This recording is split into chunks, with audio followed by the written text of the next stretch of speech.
Իրավաբանները շարունակում է ազգային ժողովի ընտրություններ 2026 իրավական հարցերը քաղաքական օրակարգում նախագիծը, որի շրջանակում կզրուցենք ժողովրդավարական համախմբում կուսակցության պատգամավորի թեկնածու Վարդան Այվազյանի հետ։ Բարև ձեզ, պարոն Այվազյան, շնորհակալություն մեր հրավերն ընդունելու համար։ Բարև ձեզ, ես էլ եմ շնորհակալ հրավերի համար։ Պարոն Այվազյան, ինչ է արդարությունը ձեզ եւ որքանով է այն արտահայտված ձեր քաղաքական ուժի նախընտրական ծրագրում։ Բավականին բարդ փիլիսոփայական հարց եք տալիս արդարության հասկացությունը, փորձեմ պատասխանեմ արդարությունը,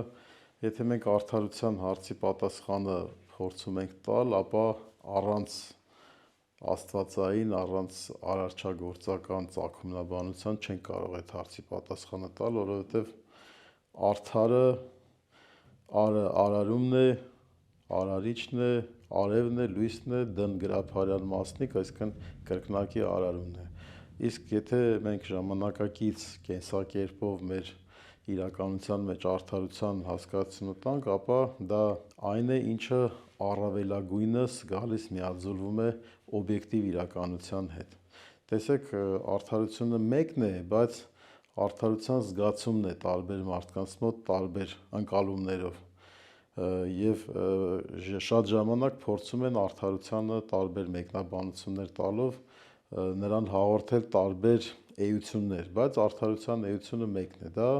առավել բնական վիճակին, իրերի բնական վիճակին համահունչ լինելն է արդարությունը։ Ձեր գնահատականով այսօր Հայաստանում քաղաքացին կարող է իր իրավունքները պաշտպանել դատարանի միջոցով։ Այսօր քաղաքացին իր իրավունքները դատարանի միջոցով պաշտպանել չի կարող, ինչի համար եմ ասում, որովհետև դատական անկախ համակարգ մենք այսօր չունենք եւ այսօր մեր կյանքն է ցույց տալիս եւ ամենախախտված իրավունքը քաղաքացիների դա անձնական անձեռմխելիության իրավունքն է եւ բազում ուրեմն գործեր կան մարդու իրավունքների եվրոպական դատարանի կողմից, որոնք ընդունվել են Հայաստանի դեմ եւ գիտեք բոլոր վճիռներում կարմիր թելի պես նույն արտահայտությունն է գրված, որ Հայաստանի Հանրապետությունում ամենաչնչին արարքների համար կալանքը որպես խափանման միջոց կիրառելը դարձրել է կարծրատիպ։ Այսինքն ըստ էության մեզ մոտ դատարանները հատկապես քրեական գործերով իրականացնում են պետական պատվեր եւ բնականաբար դրա մասին խոսելը մարդու իրավունքների պաշտպանության արդյունավետության մասին խոսելը ժամանակավրեպ է եւ նաեւ մի բան էլ ավելացնեմ, որ ամենակոպտագույն կերպով այսօր մեր երկրում ոտնահարվում է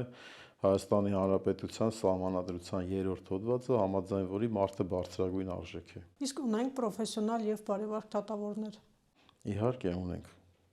Նույնը չի կարելի ասել ամբողջ դատական համակարգի մասին եւ դա մեր տարբեր դատավորներ ցույց են տալիս եւ իրենց արդարությունը եւ իրենց պրոֆեսիոնալությունը եւ ամենակարևորը դատավորի աշխատանքի մեջ անհրաժեշտ է նաեւ արդարամիտ պրոֆեսիոնալ լինելու հետ մեկտեղ սկզբունքայնությունը դատավորը պետք է ունենա սկզբունքներ, որպեսզի երբեք իր արժեհամակարգից չշեղվի։ Որոնք են ձեր քաղաքական ուժի նախընտրական հիմնադրույթները այս ոլորտում։ Ուրեմն այս ոլորտը նկատի ունեք դատական համակարգի ոլորտը։ Ուրեմն մեր քաղաքական ուժի նախընտրական դրույթները գլոբալ են, բայց այդ գլոբալը պետության որակականության բարձրացման առումով վերաբերում է նաև դատական համակարգին։ Առաջին հերթին անհրաժեշտ է դատական համակարգի անկախության ապահովումը։ Անգամ կարող եմ ես գործնական կառուցակարգեր առաջարկել, տեսեք, Սահմանադրության համաձայն դատական իշխանության անկախության երաշխավորը ըստ էության բարձրագույն դատական խորհուրդն է։ Եվ երբ որ մենք տեսնում ենք բարձրագույն դատական խորհրդի կազմը, 5 դատավորներ, որոնք ընտրվում են դատավորների ընդհանուր ժողովի կողմից եւ 5 իրավաբան գիտնականներ, որոնք ընտրվում են ազգային ժողովի 3/5-րդի կողմից։ Այստեղ մենք մեծագույն սխալ ունենք, նախ իրավաբան գիտնականը չպետք է ընտրվի խորհրդարանի կողմից, այն էլ որակյալ մեծամասնությամբ 3/5-ով։ Արդեն իսկ նա իր անաչառությունը կորցնում է եւ պետք է առնվազն հաճոյանա քաղաքական մեծամասնություն ունեցող ուժին, որպեսզի նրա կողմից ընտրվի։ Սա մեկ, եւ երկրորդ կարևորագույն հանգամանքը, որ դատական օրենսգիրք սահմանադրական օրենքում նշված չէ գիտնականի չափանիշները։ Եվ ըստ էության հազարավոր մարդիկ կան, որ տարբեր մութ պատճառներով ձեռք են բերել գիտությունների թեկնածուի աստիճանի դիպլոմը եւ ըստ էության նրանք մտնում են իրավաբան գիտնական հասկացության մեջ եւ մեր կարծիքով հետեւյալ լուծումը պետք է լինի. առնվազն իրավաբան գիտնականի չափանիշներ պետք է սահմանվեն, առնվազն վերջին 5-ից 10 տարում նրա գիտական հրապարակումները, չգիտեմ, միջազգային շտեմարաններում, մենագրություններ եւ այլն, եւ երկրորդ կարևորագույն հանգամանքը, որ իրավաբան գիտնականը չպետք է ընտրվի ազգային ժողովի կողմից, այլ պետք է համապատասխան գիտական հաստատության, գիտական խորհրդի կողմից, ասենք քվոտաներով 5 անդամից օրինակ երկուսը պետական համալսարանի իրավագիտության ֆակուլտետի խորհրդի կողմից ընտրվեն, մեկը, չգիտեմ, սլավոնական համալսարանի եւ այլն, որոնք ունեն իրավագիտության ֆակուլտետներ, որովհետեւ իրական գիտնականները հենց այն գիտնականներն են, որոնք եւ գիտության մեջ են աշխատում եւ իրականացնում են կրթական առաքելություն, իսկ այս պարագայում ես անկեղծ եմ ասում, օրինակ այսօրվա մեր ինքս լինելով արդեն այս տարի լրանում է իրավագիտության ֆակուլտետում պետական համալսարանի դասավանդելու 30 տարին, անկեղծ ասած ես մեր բարձրագույն դատական խորհրդի անդամ իրավաբան գիտնականներից ոչ մեկին չեմ ճանաչում։ Արդյոք համարում եք, որ Հայաստանում գոյություն ունի կոռուպցիա, թե ոչ։ Կոռուպցիան իհարկե գոյություն ունի եւ տեսեք կոռուպցիայի դեմ տարբեր մարմիններ ունենք, չէ՞։ Կոռուպցիայի կանխարգելման հանձնաժողով ունենք, հակակոռուպցիոն կոմիտե ունենք, հակակոռուպցիոն նոր դատարան ստեղծվեց եւ այլն, կոռուպցիայի դեմ պայքարը միայն պետական մարմիններով չի իրականացվում։ Մեթոդաբանական առումով մենք տեսնում ենք հետեւյալը. պետք է պետության եւ հասարակության մեջ ստեղծվի այնպիսի իրավիճակ, որում կոռուպցիան կորցնի իր իմաստը։ Ինչի համար եմ ասում, որովհետեւ ինչքան էլ խիստ պատիժներ լինեն, ինչքան էլ ինստիտուցիոնալ կառույցներ լինեն, մեր հասարակության մեջ այդ կոռուպցիան ձևավորված է որպես մշակույթ։ Առաջին հերթին այդ մշակույթը պետք է արմատախիլ արվի եւ մարդկանց գիտակցությունից դա պետք է դուրս գա, որպեսզի դրա մեջ չներգրավեն, նոր արդեն պետք է մտածեն ինստիտուցիոնալ կառույցների մասին։ Իսկ այս պարագայում, այս համատարած կոռուպցիոն մշակույթի պայմաններում ուղղակի դրանք դառնում են ձևական բնույթ ունեցող կառույցներ եւ ստացվում է այն առակի պատմությունը, որ գայլին պահակ են դնում ոչխարներին, դրանով կոռուպցիայի դեմ պայքարել հնարավոր չէ։ Ինչպես է գնահատում հակակոռուպցիոն մարմինների անկախությունը, վստահելիությունը եւ գործունեության արդյունավետությունը։ Հակակոռուպցիոն մարմինների գործունեության վստահությունն ու արդյունավետությունը գնահատելու համար համենայն դեպս ինձ մոտ տպավորությունը հետեւյալն է. եթե ընդհանուր առմամբ նրանք իրենց գործառույթները իրականացնում են, որոշակի օբյեկտիվություն կա նրանց գործառույթների մեջ, բայց նրանք, քանի որ գործող քաղաքական ուժից կախվածություն ունեն, անկախ չեն, այդ օբյեկտիվ գործառույթների հետ մեկտեղ երբեմն նրանք նաև իրականացնում են պատվերով գործառույթներ, իշխանության կողմից անմիջականորեն նրանց իջեցված պատվեր են իրականացնում եւ բնականաբար այս պարագայում արդեն ամբողջ նրանց գործունեության արդյունավետությունը այս պարագայում խարխլվում է եւ ամբողջ այդ տպավորությունը կարծես թե չքանում է։ Որոնք են ձեր քաղաքական ուժի կոնկրետ քայլերը կոռուպցիան կանխարգելելու եւ հակակոռուպցիոն համակարգն արդյունավետ դարձնելու համար։ Կոռուպցիան կանխարգելելու եւ հակակոռուպցիոն համակարգը արդյունավետ դարձնելու համար ամենաառաջին հերթին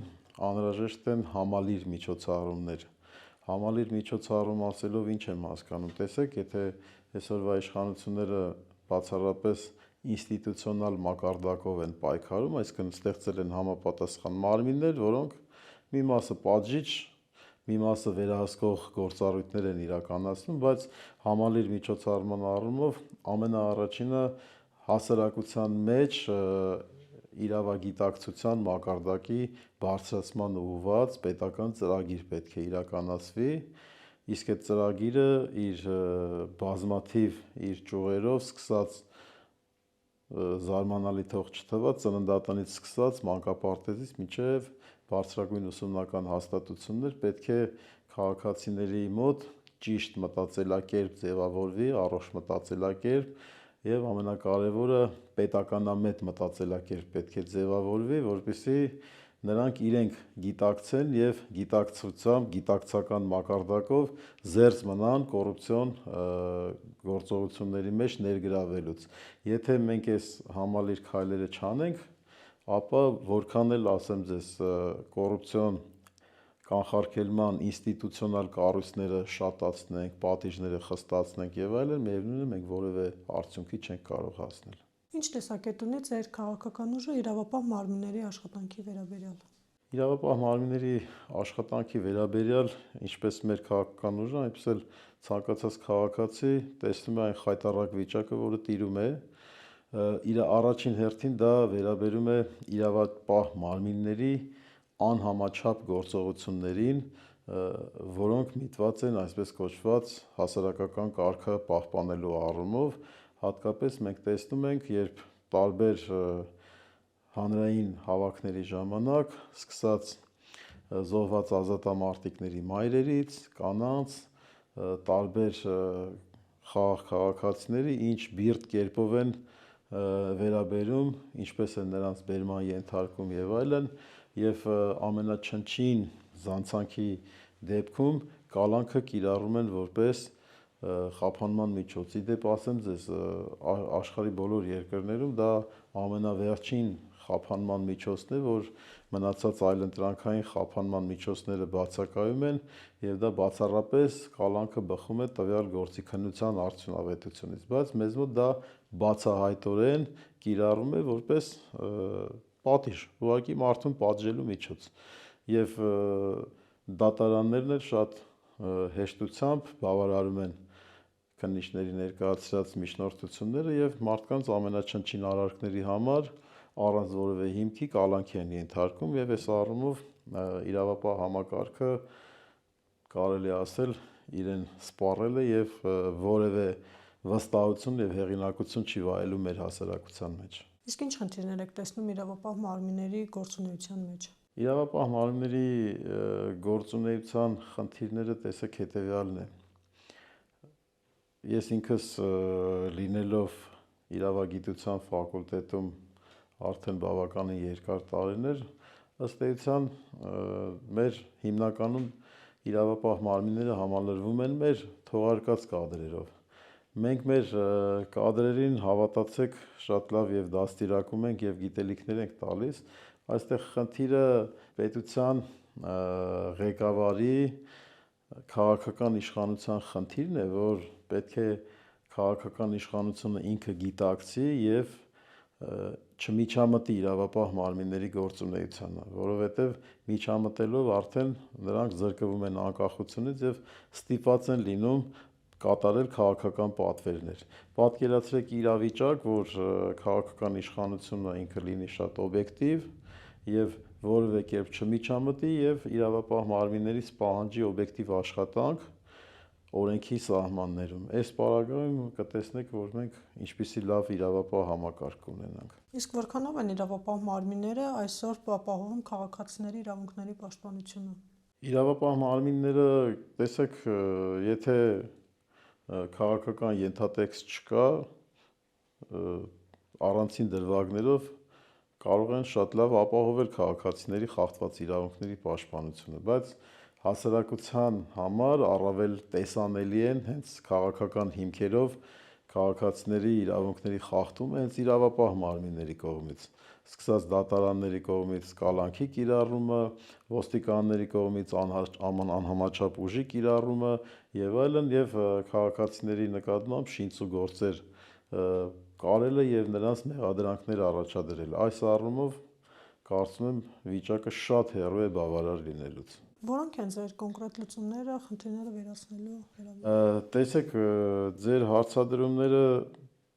որոնք ուղղված են, ասենք, դատական համակարգի կատարելագործման իրավապահ համակարգի, միանգամից ասեմ, որ եթե մենք առանցին անդրադառնանք այս խնդիրներին, մենք ուղղակի ունենալու ենք դրվագային լուծումներ, որոնք բժշկական եզրույթով ասած ցավազրկողի ժամանակավոր արդյունավետություն են ունենալու։ Դրա համար անհրաժեշտ է 3 մակարդակ, պետության հայեցակարգային հիմքը պետք է կարգավորվի, դրա հիման վրա պետք է կարգավորվի ֆունկցիոնալ հիմքը, դրանից հետո օպերացիոն։ Ես կոնկրետ օրինակով բերեմ, որպեսզի իմ ասածը ավելի ընկալելի լինի։ Տեսեք, մենք հայեցակարգային մակարդակում բազում սահմանադրության մեջ դրույթներ ունենք, որոնք ուղղակի մեկը մյուսին հակասում են եւ տրամաբանության մեջ չեն տեղավորվում։ Օրինակի համար վերցնենք հենց մեր արդի այսօրվա հիմնախնդիրների հետ կապված ընտրությունների թեման։ Մենք գիտենք, որ սահմանադրությամբ եւ ընտրական օրենսգրքով սահմանվում է քվեարկության գաղտնիության իրավունքը։ Եվ երբ որ մենք մեր քաղաքացիներին հարց ենք տալիս, այ քվեարկության գաղտնիության նպատակը ո՞րն է, 100 քաղաքացուց 100-ն էլ պատասխանում են հետեւյալը, որպեսզի մեր կատարած քվեարկության համար պետությունը մեզ չհետապնդի, մեզ պատասխանատվության չենթարկի։ Մինչդեռ մյուս կողմից էլ տեսեք ամբողջ համակարգային կոնֆլիկտը ինչու՞մ է կայանում։ Եթե սահմանադրության առաջին հոդվածով մեր երկիրը հռչակվում է որպես ժողովրդավարական պետություն, ապա ինչպես կարող է ժողովրդավարական պետությունը հետապնդել իր քաղաքացուն իր կատարած ընտրության համար։ Տեսեք, նույն այս խնդիրը Մեծ Բրիտանիան, որպեսզի ամբողջ աշխարհին ապացուցի, որ ինքը իրոք ժողովրդավարական պետություն է, իրենց մոտ քվեաթերթիկները համարակալած են։ Տեսականորեն կարող են հետո համարակալած քվեաթերթիկով պարզել, որ քաղաքացին որ ուժին է քվեարկել, բայց ոչ բրիտանացիների մտքով նման անհետեթություն կարող է երբևէ անցնել, ոչ էլ իշխանությունները երբեք կարող են իրենց նման բան թույլ տալ։ Կամ մյուս, տեսեք, էլի հակամարտությունը։ Ազգային ժողովի պատգամավորը անձեռնմխելի է։ Ինչու է անձեռնմխելի, որովհետև սահմանադրությամբ նրա արտահայտած քաղաքական կարծիքի համար, որպեսզի նրան չհետապնդեն։ Հիմա նորից հարց, արդյոք ժողովրդավարական է համարվում այն պետությունը, որը իր պատգամավորի քաղաքական կարծիքի համար կարող է նրան հետապնդել։ Այսինքն պատգամավորի անձեռնմխելիությունը, որը մեզ ներկայացվում է որպես ժողովրդավարական պետության հատկանիշ, դա առավելապես բնորոշ է ավտորիտար պետությանը։ Եվ նմանատիպ շատ ու շատ մենք դրույթներ ունենք սահմանադրության մեջ, որոնք արդեն իսկ հայեցակարգային մակարդակով իրենք ծնում են հակամարտություններ։ Այդ հակամարտությունը արդեն ֆունկցիոնալ մակարդակով է իրականացում, հետո իրավակիրառ։ Այսինքն մենք պետք է ամբողջ պետության հայեցակարգային հիմքը բերենք տրամաբանական հարթության մեջ, իդեալական վիճակի, որից արդեն բխի ֆունկցիոնալ համակարգը, այսինքն օրինաստեղծ գործունեությունը, մենք ունենանք տրամաբանությանը մոտ օրենքներ եւ այդ տրամաբանական օրենքների հիման վրա ունենանք ճիշտ իրավակիրառ պրակտիկա։ Այսինքն եթե մենք պետության հայեցակարգային հիմքից չսկսենք բուժել, ապա ցանկացած բարենորոգում, բարեփոխում ունենալու է դրվագային բնույթ եւ որևէ երկարաժամկետ արդյունք մեզ չի կարող տալ։ Պարոն Այվազյան, ինչպես է գնահատում մարդու իրավունքների պաշտպանության ներկայիս մակարդակը Հայաստանում։ Մարդու իրավունքների պաշտպանության ներկայիս մակարդակը Հայաստանում գնահատում եմ շատ ցածր հետևյալ առումով։ Մարդու իրավունքները, որոնք ամրագրվում են երկրի սահմանադրությամբ, դրանք կմնան թղթի կտոր, եթե ապահովված չլինեն համարժեք երաշխիքներով։ Հիմա տեսեք, իրավական երաշխիքների առումով այդքան վատը չեն, եւ սահմանադրությամբ եւ օրենքներով համապատասխան իրավական երաշխիքներով դրանք ապահովված են, բայց բացակայում են մեր երկրում մարդու իրավունքների ապահովման քաղաքական երաշխիքները եւ տնտեսական երաշխիքները։ Քաղաքական երաշխիքի առումով, երբ որ իրավապահ մարմնի համար որպես բարձրագույն օրենք ծառայում է ոչ թե երկրի սահմանադրությունը եւ օրենսդրությունը, այլ քաղաքական ղեկավարության հրամանները, քաղաքական պատվերները։ Բնականաբար արդեն մարդու իրավունքներն ու ազատությունները զրկվում են քաղաքական երաշխիքներից եւ դրանց իրականացման մասին խոսելը անիմաստ է։ Տնտեսական երաշխիքների առումով արդեն մեր, գիտեք, հասարակության մեջ բազմաթիվ անապահով ընտանիքներ կան եւ բավականին բարձր աղքատության ցուցանիշ ունենք։ Եվ այդ աղքատության ցուցանիշի պարագայում այնպիսի հիմնարար իրավունքներ, ինչպիսիք են օրինակ առողջության պահպանման իրավունքը, բարձրագույն կրթություն ստանալու իրավունքը, ուղղակի մեր հասարակության շատ խավերի համար դառնում են երազանք եւ տնտեսական երաշխիքներից զուրկ լինելու պարագայում ուղղակի դրանք դառնում են անմատչելի։ Որոնք են ձեր քաղաքական ուժի անելիքները առաջիկա տարիների ընթացքում ընտրություններում հաղթելու դեպքում։ Ընտրություններում հաղթելը նայած դուք ինչ նկատի ունեք, որովհետև ընտրություններում հաղթելը երկու առումով ենք հասկանում։ Մեկը ունենալ խորհրդարանական մեծամասնություն, իհարկե մենք այդ հարցը չենք քննարկում, որովհետև մենք իրատես ենք եւ մեզ համար ընտրություններում հաղթանակը համամասնական ընտրական կարգով 4%-անոց շեմի հաղթահարումն է եւ առայժմ եթե դա ստացվի, ընդ որում դա բավականին իրատեսական է, առաջին խնդիրը խորհրդարանում հայտնվելով բարձրացնել խորհրդարանական աշխատանքի որակականությունը եւ փորձել մեր ծրագրերը խորհրդարանով առաջ տանել, խորհրդարանական ամբիոնը օգտագործելով նաեւ իրականացնել նաև մեր քաղաքացիների իրավագիտակցության բարձրացումը, որտեղ առանց դրա մենք լուրջ պետություն կառուցել չենք կարող։ Եթե այդ ամեն ինչը ստացվի, եթե մեր քաղաքացիները կարողանան ի վիճակի լինել գնահատելու մեր աշխատանքը, նոր արդեն մենք կմտածենք հետագայում արդեն խորհրդարանական մեծամասնություն ունենալու խնդրի մասին եւ ավելի գլոբալ կերպով ծրագրերը առաջ տանելու, բայց ընդհանուր եթե ես նկարագրելու լինեմ, դա պետության որակականության բարձրացումն է եւ հայկական պետության կերտումն է, ընդ որում այդ հայկական պետության կերտումը մենք հասկանում ենք ոչ միայն հայկական ինքնության պահպանումը, այլ մենք հասկանում ենք համահայկական պետություն, այսինքն պետություն, որը միավորի ամբողջ աշխարհի 13 միլիոն հայությանը։ Նրանց բոլորին ներգրավել մեր պետականության մեջ, որը մեզ կդարձնի շատ ավելի մրցունակ, շատ ավելի հզոր եւ անվտանգ։ Շնորհակալություն զրույցի համար։ Ես էլ եմ շնորհակալ։